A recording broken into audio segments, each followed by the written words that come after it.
Jonah, and today's show and tell is sponsored by Yarn Inspirations. I just finished crocheting this Lily Sugar and Cream Bucket Flower Power hat. And these hats are so in style right now. My mom and my little sister love wearing them. And the way it's constructed is with a classic double crochet round on top, and then 6 motifs that you will sew into a band and attach to the bottom of your crown, and then ending it with that brim that provides that nice sun protection. And I'll put the link to the free written pattern down below. And I used the yarn Lily Sugar and Cream to make this one for my sister, and I'm going to be using Lily Sugar and Cream as well to make one for me. But I'll be making mine in 4th of July colors using country red, light blue, and white. And it's really important that when you're making this hat to use the specific sewing technique that I'm going to show you so that you have beautifully straight lines right here and across the top of your hat and as well as the bottom where you'll add your double crochet brim. And this is a relatively easy pattern, so I recommend it for not quite beginners but the next level up. So grab your crochet hook, some cotton yarn, and let's get started on learning how to do the crown, the motifs, and how to sew them together using the mattress stitch. So here's the hat, and as I said before, you start off with the double crochet crown, cut your yarn, fasten off, and then you begin by making these motifs as you go around. 1, 2, 3, 4, 5, 6. Then you sew them together, and then you sew it onto the top of the hat, and then you work this brim on the bottom, increasing stitches very proficiently so that it stems out like this. So I started just working up the basic crown of the hat, and the way that it's worked is how you'd work any other crown of a hat that you're just using double crochet. So I'm going to pull off some yarn, and I'm going to rejoin my yarn right in here in this chain 3 spot for my starting chain.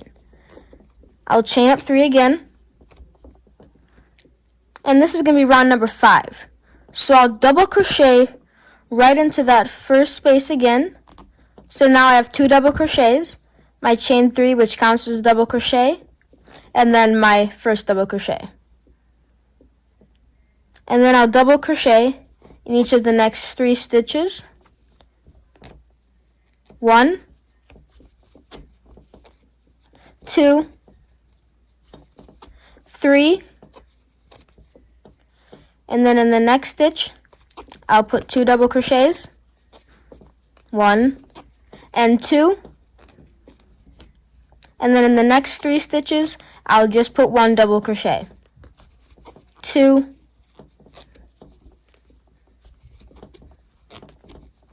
and 3. And that is how you continue round 5. And then for round 4, I did 2 double crochets and then 1 double crochet in the next 2. Round 3 was 2 double crochets and 1 double crochet in the next 1. And then 2 in each stitch and your starter row. So the next row will be 2 double crochet in each stitch and then 4, and then repeat that across. So that's how you make your basic crown hat, which you'll be following for this pattern. And you'll keep doing that again and again, and then you'll have 70 stitches upon completion of this pattern. And once you have your 70 stitches and your 7 rows, you'll set that aside, and then you get to begin your motifs. So the motifs have a center here, and then a cluster stitch round, and then a double crochet round to flatten it all out. So I'm going to clip this red off of my motif, and then you start with white. So I'm going to pull off some white, and now it's time to start your motif. So the pattern says to start with the chain 4, but I prefer to start with a magic ring because I think that looks better that way. And then your next step is the chain 4, 2, 3, 4, and then double crochet into that magic ring, and then chain 1. And you're going to repeat this 10 more times. So double crochet, chain 1, double crochet, chain 1, double crochet, chain 1, double crochet, and chain 1 again. And when you're complete, you're going to have 12 of the posts and 12 chain 1 spaces. And then you're going to slip stitch to the third chain of the beginning chain 4. So I'm going to work 2 more. And we'll see how many I have. Here's number 2. And we have 1, 2, 3, 4, 5, 6, 7, 8, 9, 10. We need an additional 2 to get to 12.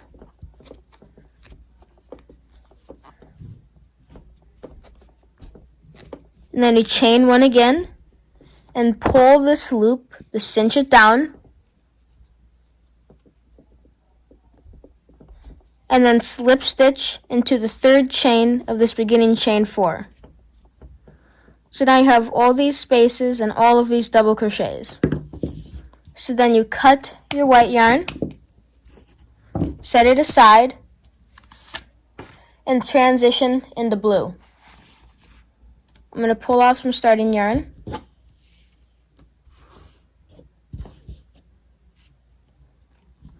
And then you can just pull that up to secure. And then I'm going to zoom in a little bit to show you this next step. So you insert your yarn in, grab your blue, and pull it back up. And then you're going to work a beginning cluster. So to do that, you chain 2. And then yarn over, insert, pull up, pull through 2. Yarn over, insert, pull up, pull through 2. And then pull through 3. And then chain 1. And I like to hold this tail right here just to crest back so I can work over top of it. And then I chained 1. And the next chain 1 space, I'm going to work my double crochet, but stop before my last pull through 2. Work the next leg, and the next one. So I'll have 4 loops on my hook, yarn over, pull through all 4, chain 1. And I'll repeat that step into the next stitch.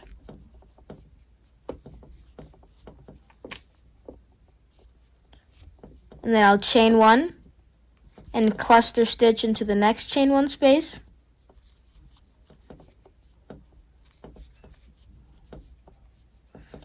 And then I'll chain 1 and cluster into the next chain 1 space.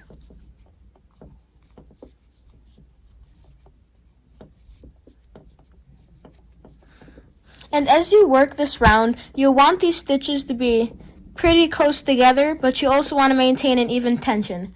Because when you work the next row around it, you want it to look square-like. And you're working this round in an attempt to make it square off of the circle, which we're currently working on. So I'll cluster in this stitch as well. Chain 1, cluster in this one. And because we had 12 chain spaces, we're going to have 12 clusters and 12 chain 1s. Chain 1, cluster again,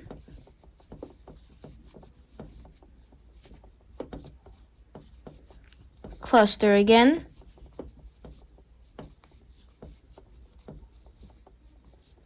and pull through. Pull off some more yarn, chain 1, and you can see how our clusters are forming. We have 1, 2, 3, 4, 5, 6, 7, 8, 9, 10. So we have 2 left. There's number 11. And this is number 12.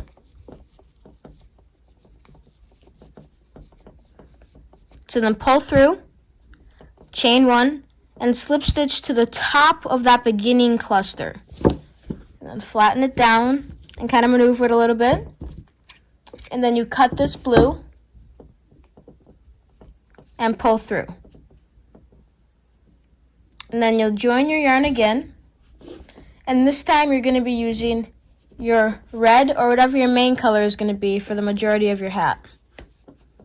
Join. And begin by chaining up 3, which counts as a double crochet. And then work 2 more double crochets into that chain space.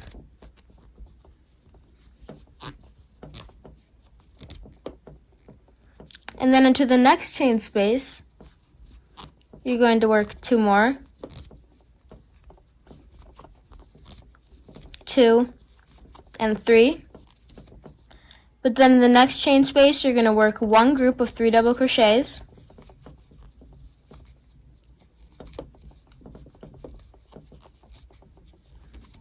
And then you chain 1, as if you want to do what the pattern says, but I prefer for my corners to be a little sharper because it's easier to sew into and makes your hat look a little crisper in my opinion. You can chain 1 or 2, and then work another group of 3 double crochets back into that same chain 1 space between your cluster. And then you repeat 3 more times. So into the next spot, we'll work a group of 3 double crochets. Into the next spot, we'll work a group of 3 double crochets.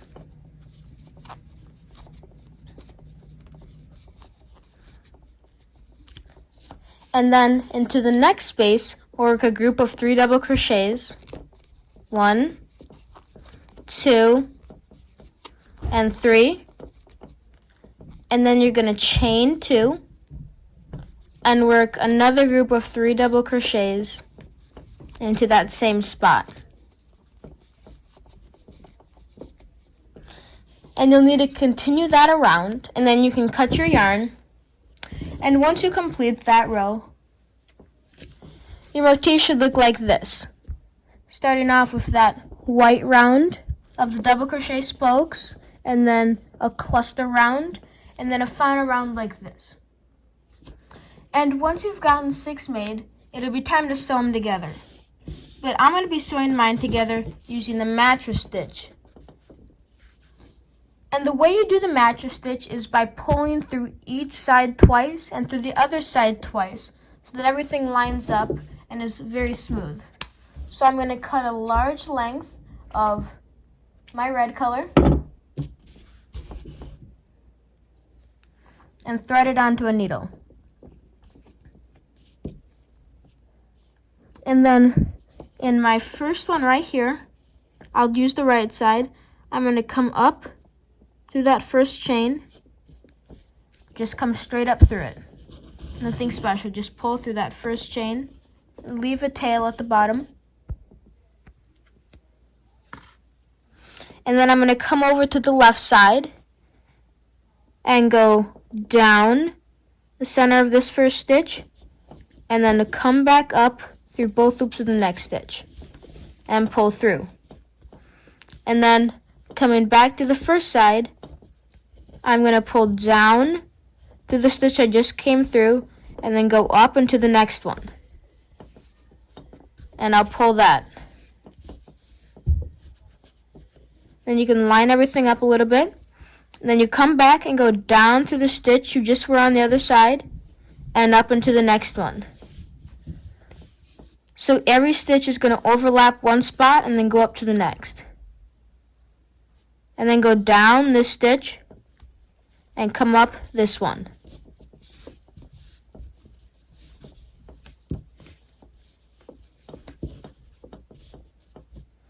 And then I'll come back to this side and go down here and back up this side. And then back down and back up this side. And then back down and back up. And then you can pull tight and you have your squares beautifully put together, like so. You can kind of loosen it up a little bit and straighten it out. And then when you put it all together, it'll look like they're just coming right into each other. I have a piece here of just double crochet, and I worked 2 samples, just the 3 double crochets row and then 3 rows of double crochet. Then I sewed it together using a strand of red thread, and that is what the seamless and beautiful look you get. And then after that, you take back out your hat and then you have your crown already finished. Then you sew these together, like I showed you, using the mattress stitch, and then you would sew it along here. And you can use the mattress stitch or you can use the whip stitch, doesn't matter. And then you crochet on top of here to make your brim. And that's how you do this Lily Sugar and Cream bucket hat in a nutshell. I hope you enjoyed learning how to make the different steps that are most important in the Lily Sugar and Cream Flower Power crochet bucket hat. And I really liked how this one turned out, and I'm gonna love how the one turned out using the country red, white, and blue. And remember, you can use any yarn you'd like. You can use acrylic, cotton, even a very breathable and lightweight wool would be nice for the chillier summer days. Please make sure to like, comment, and subscribe to Yarn Inspirations, as well as Jonah's Hands. And check out the free written pattern, which I've linked to below. Crochet away, friends!